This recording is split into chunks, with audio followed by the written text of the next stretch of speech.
a surprise move on Capitol Hill, Kentucky Senator Mitch McConnell will be stepping down as Republican leader.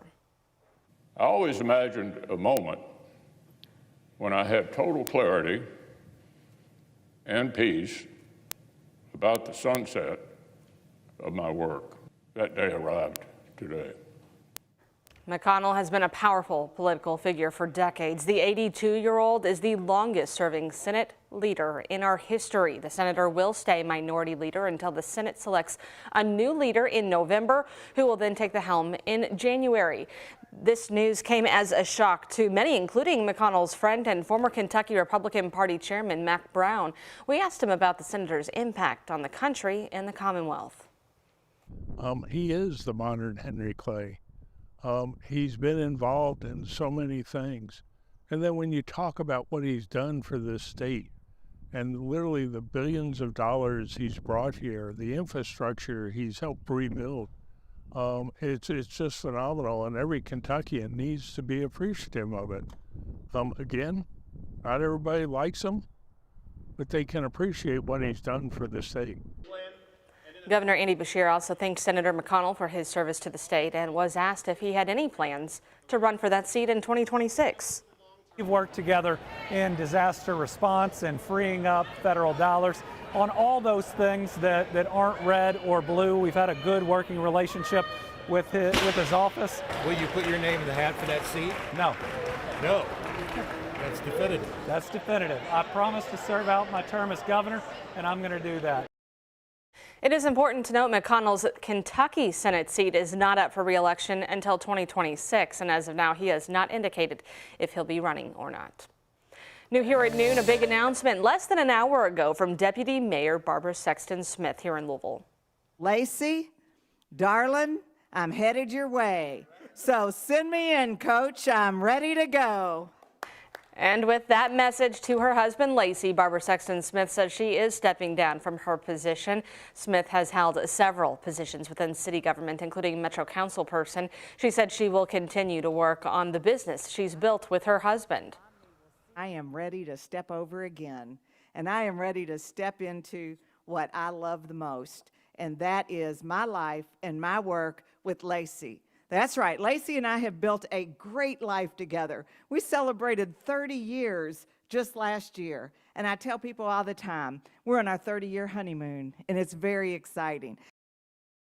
She will stay in office until April 15th, at which point Mayor Greenberg said David James will move into the position of deputy mayor.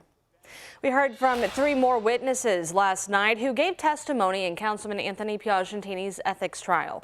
The group included former council president and current deputy mayor David James. Our Alex Dieterer and photojournalist Addie Hill were in the council chambers during that questioning. Former Councilman Bill Hollander briefly took the witness stand again tonight to wrap up questioning from the council court. Following him was his former colleague and now Deputy Mayor David James. James was council president back in 2022 and presided over the council meeting where Councilman Anthony Piagentini abstained from voting on an ordinance he co-sponsored. That ordinance allocated $40 million in federal dollars to the same group he accepted a job from within the same month. Did he tell you that he was taking on a $240,000 consulting contract? No, ma'am. Would this have been important information for you and the council to know? Yes, ma'am. Why? Well, that it could have been a conflict of interest. James was questioned at length about the correct way to abstain from a vote at the time he was council president.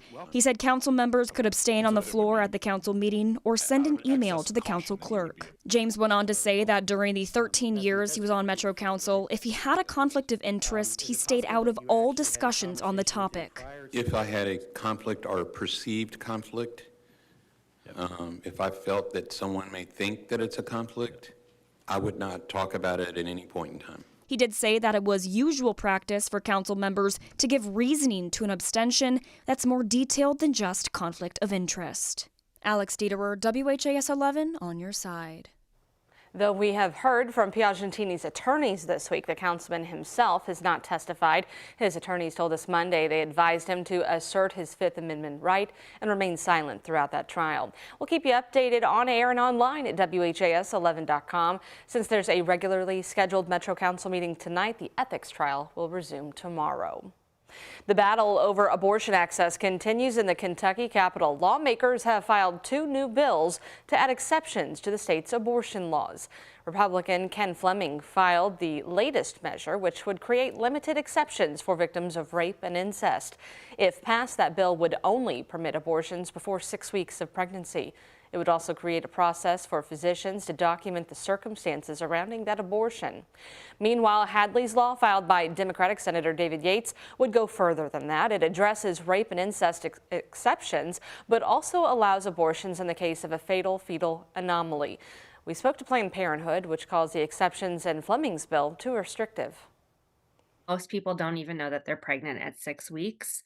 And so when you're creating a policy, especially for victims of rape and incest, to only have access to abortion up until 6 weeks of pregnancy, this is the time that they are starting to find out that they are pregnant. We reached out to the Kentucky Right to Life, which is a pro-life organization. It's opposing Representative Fleming's bill, saying it could potentially legalize the intentional termination of a human life. It has been more than 2 weeks since a deadly attack in a predominantly elderly neighborhood in Fern Creek. Doorbells with video cameras now being installed at those homes where residents need a hand, and that help is coming from some local leaders. Our Jose Alonso spoke to a Metro councilman about the effort.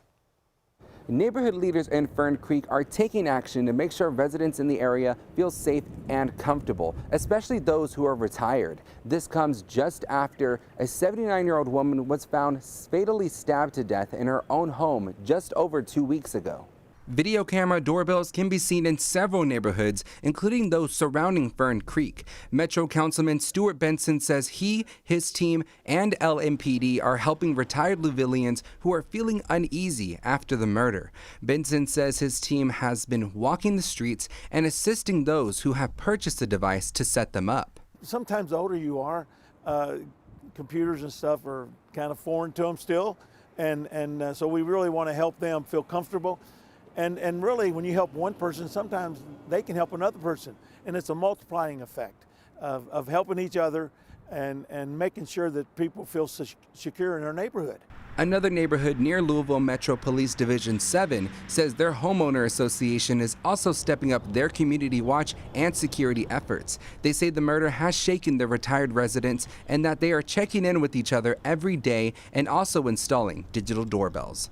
In Louisville, Jose Alonso, WHAS11 on your side. LMPD is still investigating Betty Collins' death, but no arrests have been made. If you have information, you're asked to call that anonymous tip line 574-LMPD or use the online department portal. Mayor Greenberg's administration is doing roughly twice as many homeless camp relocations as Mayor Fisher's did. The city says it's connecting people to resources when this happens, but those we spoke to say that's not the case. Tonight at 6, our focus team will tell you exactly how many clearings the city's doing and how much it's costing.